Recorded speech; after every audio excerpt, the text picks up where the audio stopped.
So our next speaker is Ruud Welten. He is a full professor of contemporary approaches to human subjectivity at the Erasmus School of Philosophy in Rotterdam. And he's also an associate professor of philosophy at the School of Humanities at Tilburg University. At both of these universities, he teaches Freud and Lacan as part of a master's program. He publishes mainly on French philosophers and writers such as Jean-Paul Sartre, Michel Henry, and Jacques Lacan. In this context, I would like to mention his article Sartre and the Transformation of Victimhood in Saint-Genet, published in Philosophy Today, number 65 in 2021. His book, and now I don't pronounce it in Dutch, his book, Who is Afraid of Simone de Beauvoir, which is originally written in Dutch in 2021, will be published soon in English. I'm sure that I'm not the only one eagerly waiting for it. And now, at the moment, he is currently preparing a study about truth in 19th century French literature. Today, Ruud Welten tackles the delicate relationship between science and religion. Please. Thank you. I don't know whether this is working. I don't know. Is it working? Yeah, it does? Yeah, okay. Thank you. So, thank you, and thank you for the invitation. It's great to talk here. In what follows, I want to reflect on, I think, which is a very, also for us today, a topical society, also in our society, namely the role of religion. So I want to reflect on Freud's view on the relationship between science and religion, which, as you know very well, is central to die Zukunft einer Illusion, the future of an illusion, the text of 1927. And I want to do so in a perhaps somewhat unexpected detour, namely the work of writer Émile Zola, for whom Freud had a great admiration. It's going a bit too far to speak of a direct influence, which I indeed suspect, but which is very hard to prove. Zola pops up in various places in Freud's work, but always in very fleeting, quickly remarks. I gather it in a footnote, which it started already in the Vlies letters, which was the time of the Dreyfus affair, and you know Zola at the time was a very, very famous author already. So Zola tops also in Freud's otherwise somewhat curious top 10 list of his best books, with a novel that is hardly read today, La Fécondité, which is from 1899. But Freud adds there, in most cases I could just as well have honorably distinguished another work by the same author, as with Zola, Le Docteur Pascal. In 1900, Freud lectured on Zola, but the text is lost. One remark in particular sets me on a track that I intend to follow. Freud expresses his admiration for the late novels of Zola. We shall see that precisely in these later novels, the problem of the future of an illusion is at stake. So, in what Freud refers to as Zola late novels, the struggle with religion plays a central role. In fact, this begins with the last novel of the 20-volume famous Le Rougon-Macquart cycle, Le Docteur Pascal. The book is from 1893, for which Freud expresses his admiration, followed by two trilogies, and these are less famous. Les Trois Villes, and finally, Les Quatre Évangiles, including La Fécondité, which I already mentioned, and which is mentioned by Freud. I will speak later about the first part of Les Trois Villes, namely Lourdes. Every volume of Les Rougeons Marcas cycle zooms in on a character within one family. Le docteur Pascal concludes this cycle in which the doctor, the scientist, and that's important for me today, charts his family heredity. In this family that is in the novel cycle, madness, addiction, criminality, etc. occur. So Pascal does ultimately wants to know his fate in a scientifically way. For his believing mother Felice, this is vain and sinful. Not science, but God has the last word. In a discussion with his niece Clotilde, a devout believer in the novel, Pascal says, I believe that the future of humanity lies in the progress of reason through science. I believe that the pursuit of truth through science is man's divine ideal. I believe that all is illusion and vanity, apart from the treasure trove of truth slowly acquired and never be lost again. I believe that the sum of these truths, ever increasing, will eventually give man incalculable power and serenity, if not happiness. Yes, I believe in the final triumph of life. This is the end of the quote of Zola. And without doubt, it is Zola himself who is speaking here. The quote is telling and all-encompassing. It shows not only the belief in progress and how religion will have to lose out in it, but also how this itself is a belief.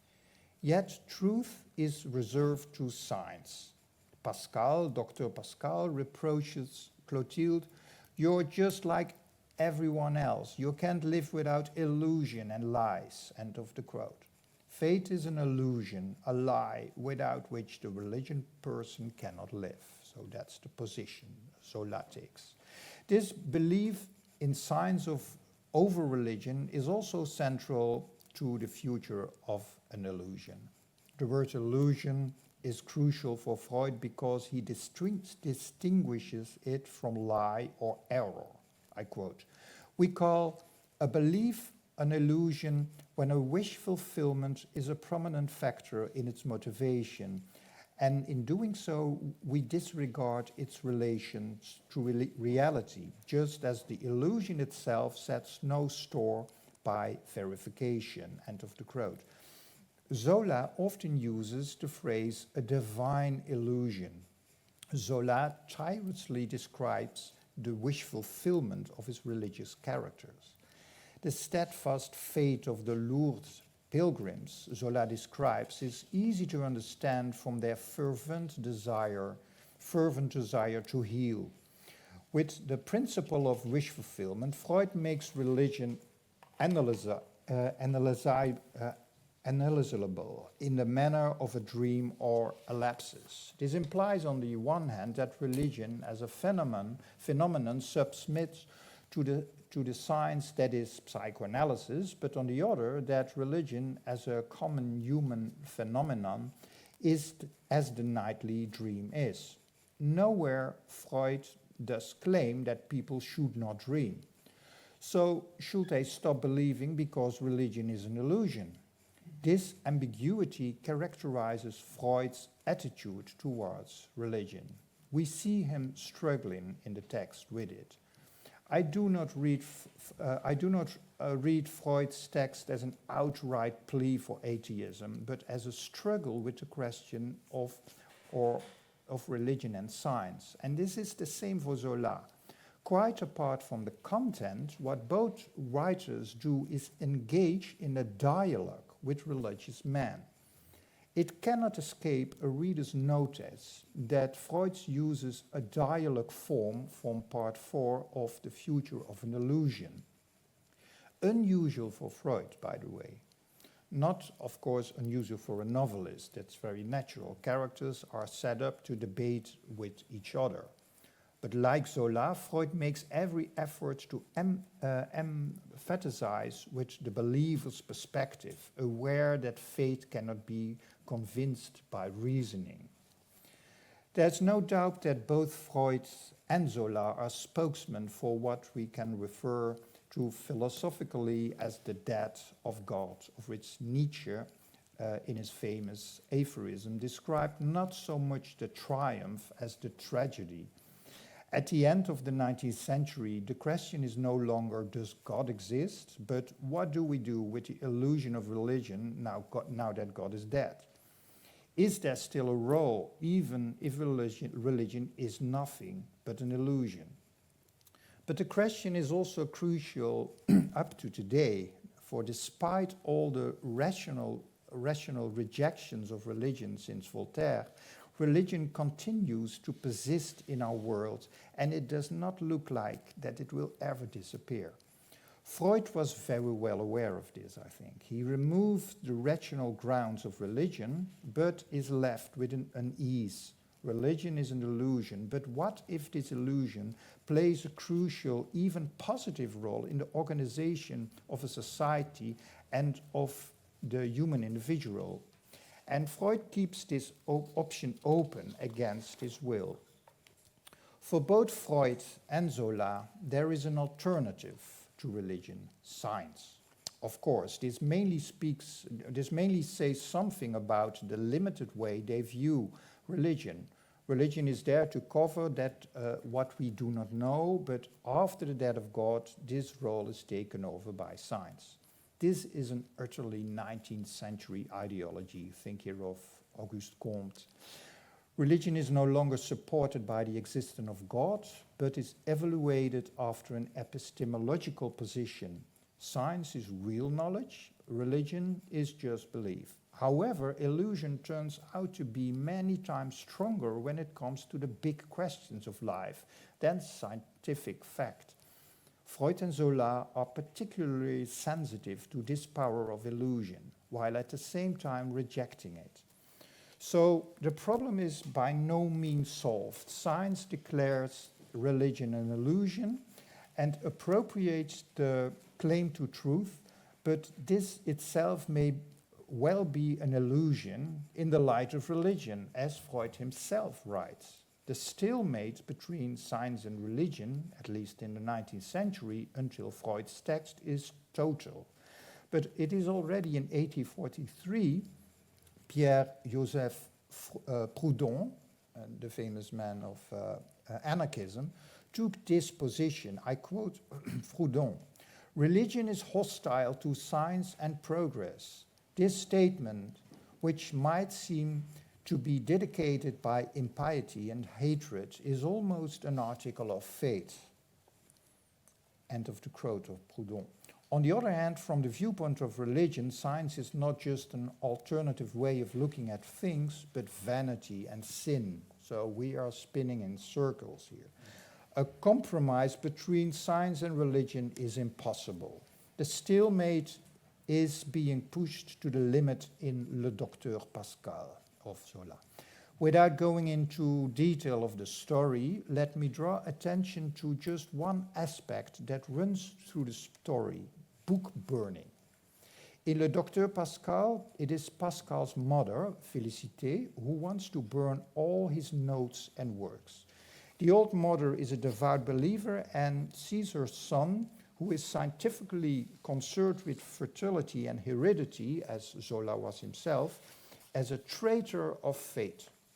However, her agenda is twofold, as Pascal's investigations might well expose the determined inevitability of idiocy and even criminality in the family. Hence, it is the concluding novel of the cycle, Le Rougon-Macquart cycle. So she wants to prevent science from having the last word. The ideological tension is heightened by the threat of a total destruction by book burning.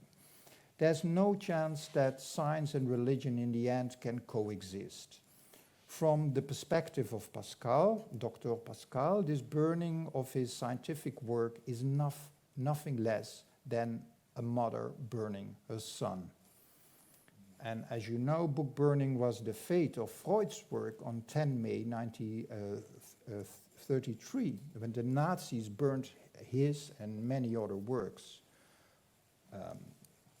Freud's reaction, which was a famous one, I want to quote because it's interesting. Freud's reaction, what progress we are making. In the Middle Ages, they would have burned me. Now they are content with burning my books. End of the quote. In other words, the matter is taken to extremes. Compromise would be a betrayal. So I come now to the role of Claude Bernard. It is up to Freud and Zola, science eventually overrides religion. This immediately implies a departure from any idea of infinity and the existence of an eternal soul.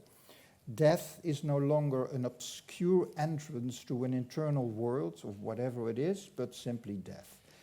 Life is no longer given by God. What is left is the prosaic existence of a living being among other human beings, submerged in situations they hardly understand. Life is a sequence of silly details. The ego who is in charge misrecognizes itself. The red line can only be drawn afterwards. Here we see the Nachträglichkeit. This is not only the birth of psychoanalysis, but of natural literature, naturalist literature as well. So science and literature here have the same goal, observation, not erklären or verstehen. It's not the delta difference that is made here. So to understand this from the point of view of the second half of the 19th century, we need to dwell for a moment on the medical physiologist Claude Bernard, who redefines science in a way that explicitly defines Zola's literary ideas and implicitly also those of Freud. Bernard holds a chair of medicine on the Collège de France from 1855 until his death in 1878. His public lectures were attended by a large number of intellectuals, including Émile Zola. So Bernard's Introduction à l'étude de la médecine expérimentale, which is a text of 1865, a text on the experimental method in medicine, became a cult text at the time and underpinned Zola's famous natural manifesto, Le Roman Expérimental, which is a text of 1880, a text on what literature should be according to Zola.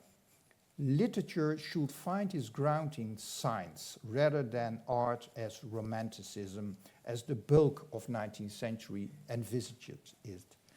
To this end, Zola possesses a persistent theory in which he defends that a novel must be experimental in the way Bernard described it. And to explain that very shortly, it suffices, says Zola, to replace the word medicine, doctor, in Bernard's text with novelist, to arrive at a correct understanding of literature. For Bernard, the experiment applies to bodies, so chemistry, physics, and therefore also to living bodies. A body is always determined, and the task of the scientist is to describe this determination at the level where it appears. It is not about the what of the things, but the how. The scientific model is not that of cause and effect, but of faithful description of how reality appears. The appearances, the phenomena, form an harmonious whole that, however, only becomes visible through a scientific gaze. For Bernard, this gaze is distinguished in two forms, observation, experimentation. This dichotomy is determined by the object of investigation. So observation is possible when the observer cannot intervene, as in the case with an astronomer who can only observe the universe. Experimentation differs from this, says Bernard. The observer can intervene in a controlled manner, as is the case in medical science. So the variations, so hence the word experimental, ultimately lead to objective knowledge. Scientific knowledge must be objective and not subjective. So, well, the novel says Zola in Bernard's wake, will provide an objective description of human reality. So, fantasy, inspiration, the unique subjective gaze, the wild creation, these are romantic characterizations that Zola leaves behind. All a novel does is describe human reality made visible by changing a few parameters, just as a physician injects a fluid to reveal through a scan workings organs that would otherwise remain invisible. This already makes Zola's view of man clear. Man may consider himself unique and free from the point of view of his individuality, but when he considers himself from the point of view of a larger whole, his existence turns out to be determined. What is needed is a provoked observation, as he says. Novels are not there for entertainment or artistic goals, but serve the self-understanding of the human species. The writer himself, the one who experiments, is anything but a romantic genius that reveals truth and becomes central himself to literature, but the writer himself must disappear. A novelist is an observer and an experimenter. A character is just placed in the conditions that a society and time gives him. The result is a scientific knowledge of man dans son action individuelle et sociale. This produces an insight, an understanding of what nature gives us. That is, what the natural course of human existence is, which becomes visible through modification. For Zola, then, there is no essential difference between science and literature. So, to my knowledge, there is at least one reference to Bernard in Freud's work. Freud writes in Die Traumdeutung about the psychoanalyst working method. Wird der Vorschrift eingedenk bleiben, die Claude Bernard für der Experimentator in physiologische Laboratorium ausgestellt hat. And then he's quoting Bernard in French, travailler comme une bête. Das heißt, so ausdauernd, aber auch so unbekümmert das Ergebnis. So working as a beast, it is listening, it's observation. It is not difficult to recognize in the scientific observation of the psychoanalyst. He does not intervene in the course of a life story, but listens, observes. His data are nothing but those of what the patient tells him. Moreover, this is less about the big picture of the narrative, the speaking ego, but about details that otherwise seems to be very insignificant. It's listening with the third ear, as Reich said beautifully in a title of a book. From this perspective, it is justified to consider Freud a naturalist and Zola as a psychoanalytic observer. The reader of Zola is bombarded with details, the literary tradition, of course, of realism, starting with Honoré de Balzac. What Freud and Zola have in common is that they are listening to the human being who is always already situated and determined by something beyond his direct scope. The discussion between science and religion is thus anything but abstract and has nothing to do with a popular difference between fact and fiction. In other words, literature for Zola is anything but an illusion. For Freud, then, this seems to be Zola's exceptional position. Let us see. Freud distinguishes at least two kinds of literature, as we all do, by the way, namely great literature and less great literature. In Der Dichter und das Phantasieren, Freud interprets the writer's fantasizing as a return to the seriousness of the child's play. The writer's fantasizing is interpreted in literature as a wish fulfillment. Always central is the narrator, who assumes the role of his majesty the ego, the hero of the story. Freud now also distinguishes what he calls an eccentric novel.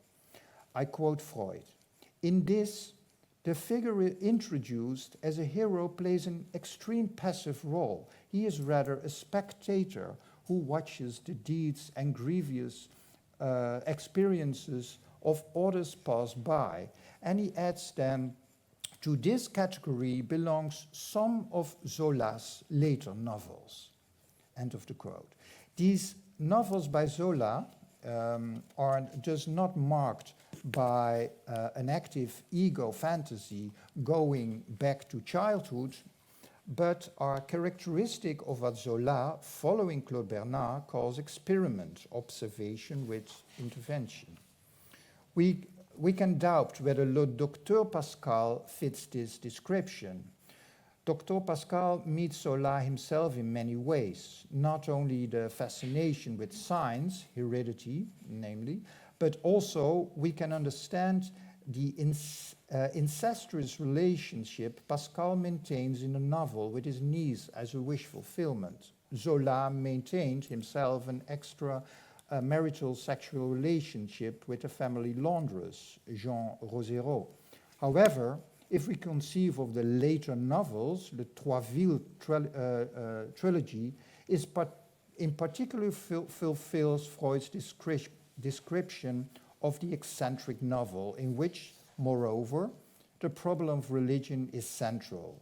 Here we see a single protagonist, Pierre Froment, but he mainly acts as an observer. So this is mainly in Lourdes.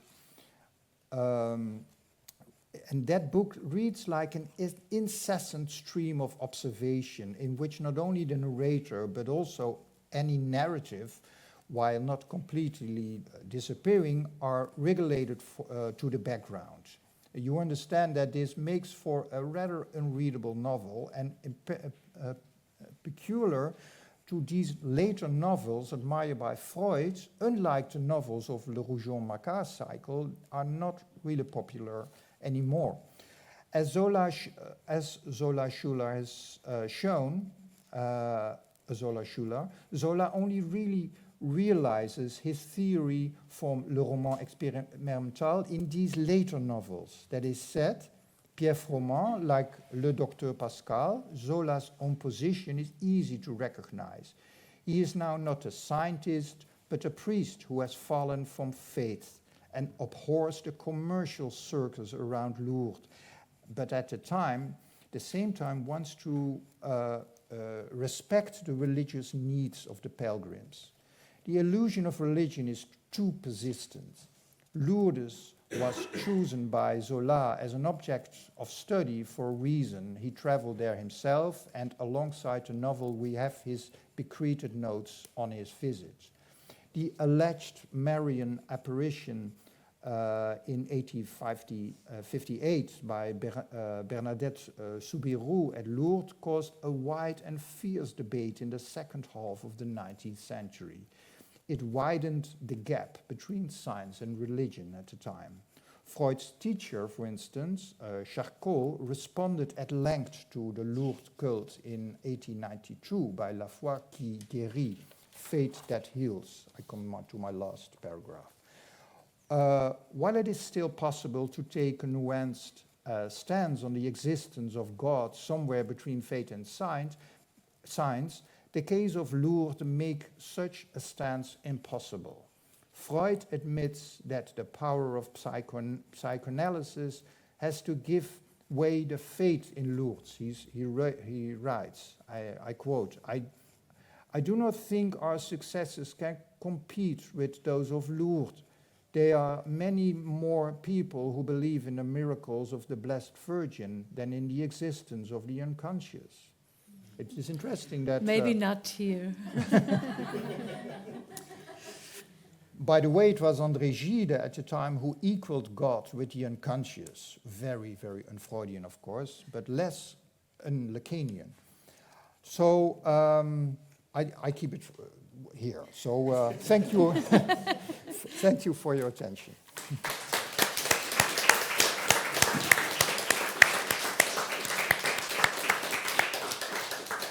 Thank you very much. I think at first glimpse, these two talks are very different, but I think analogy is a linking element between the two.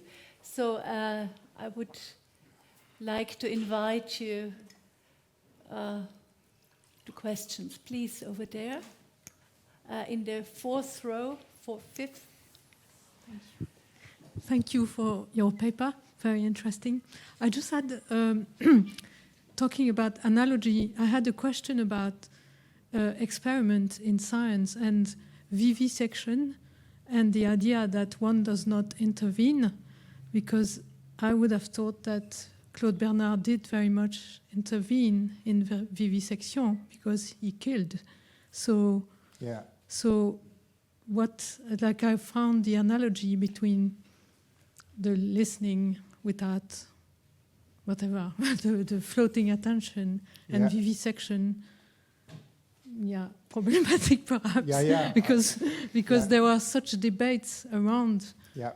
these experiments. In fact, anecdotally, Claude Bernard's wife divorced him because he did such things. So there's a big debate about experiments on animals, and because they are very badly treated.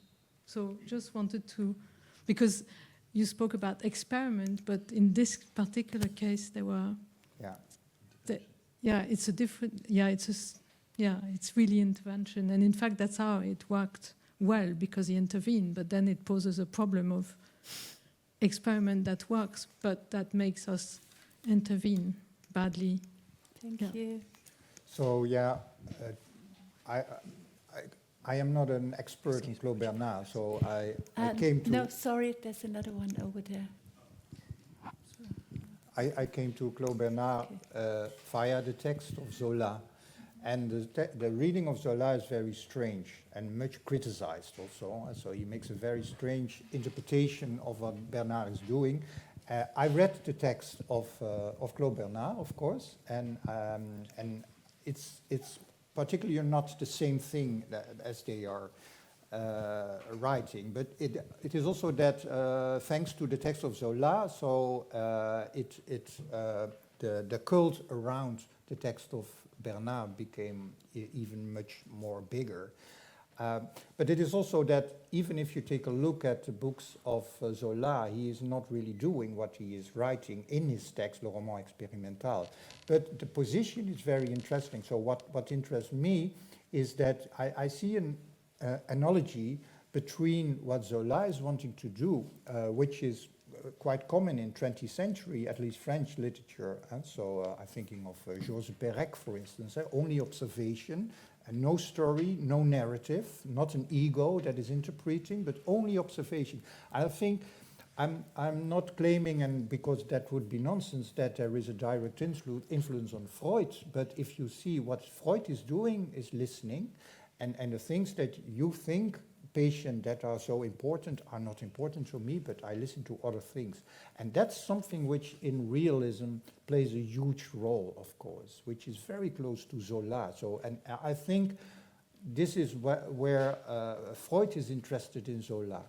But fully agree what you say, that of course this is very problematic, what also Claude Bernard at the time was doing. But I didn't know, for instance, that his wife was left him for this reason, for good reason even. I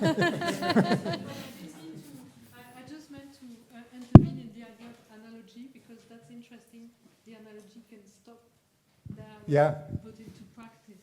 There is an end to analogy. When the theory is put into practice, then the analogy stops. So it's interesting in that reason. So thank you for, anyway, this paper, which is really interesting. So I don't know how we proceed, because there was one question here, but maybe we just take you first, because it's the same road, it's easier.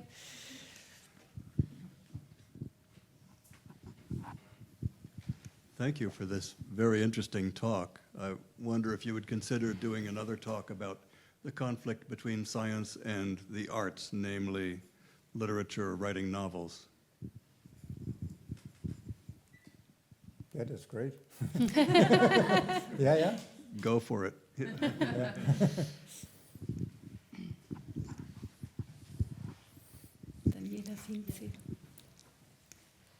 Yeah, thank you so much, Ruud, for this fascinating lecture.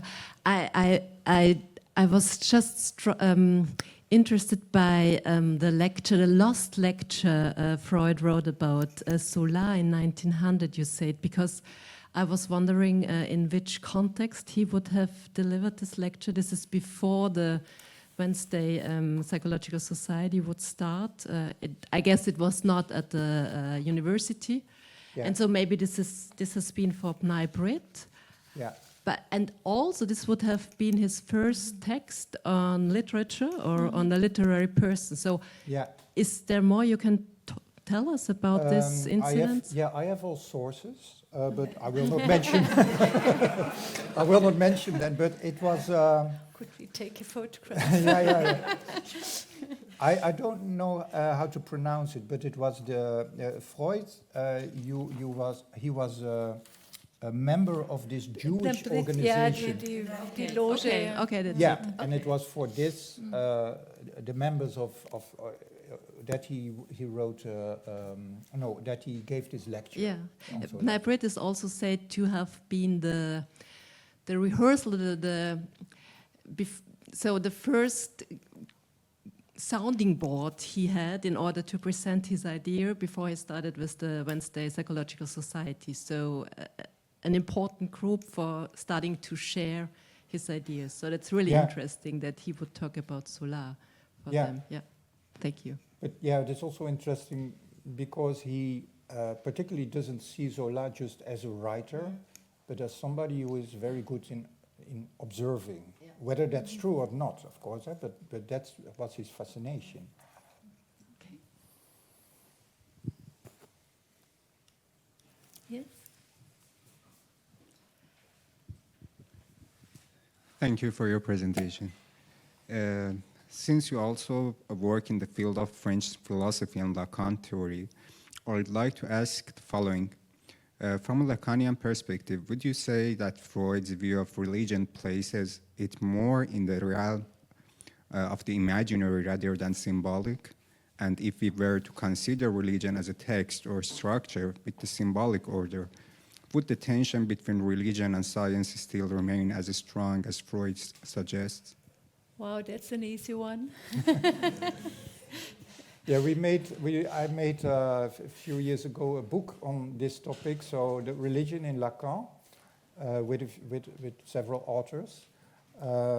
It's a very complicated question, but what I can say now is that the entire position of the view on psychoanalysis and religion changes from Freud to Lacan. So Lacan is not very Freudian, I would say, and although of course it remains psychoanalysis. So he takes religion from the viewpoint, especially not that much of the illusionary, but of the symbolic order. So in religion is not something that first that you need the existence of God, but there is an existence of a symbolic order that talks about God, and this is the way we have to understand what religion is. But I would say that Lacan is even much more positive, or maybe I can say less negative about religion. And I think also that in a way, I guess that Freud here is very, this is what I also said, a little bit in 19th century, in the 19th century thinking of what is religion. So religion is a way of understanding truth, but now we have something better.